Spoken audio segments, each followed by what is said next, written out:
মানে আমাৰ এনেকুৱা বানপানীয়ে আমাৰ এতিয়া এনেকুৱা পৰিলে 10-12 দিন ধৰি আজি আমি ইয়াত থাকিবহি লগা হৈছে। মানে শিবিৰত স্কুল দিচাং শুকানপুখুৰী স্কুলৰ শিবিৰত থাকিবহি লগা হৈছে।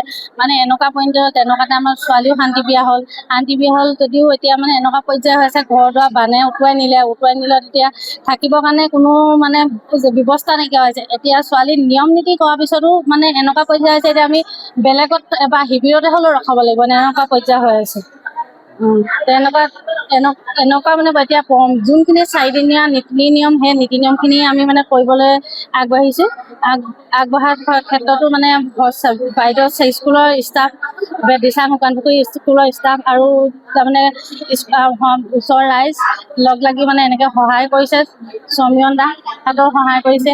তাৰপিছত মানে গোট কমিটি সকলোৱে তেওঁলোকে সহায় সহযোগিতাতে আজি আমি ইমানখিনি কৰিব পৰা সক্ষমতা হৈছে। মানে এনেকুৱা পৰ্যায় মানে ঘৰ দুৱাৰটো এতিয়াও আমাৰ অসম্ভৱ হৈ আছে। মানে যে সোমাব গোটেই ঘৰ দুৱাৰ ভাঙি যেতিয়া শেষ কৰি নোৱাৰ পিছত মানে কি কৰিম কি নকৰিম তেনেকুৱা পৰ্যায় হৈ গৈছে।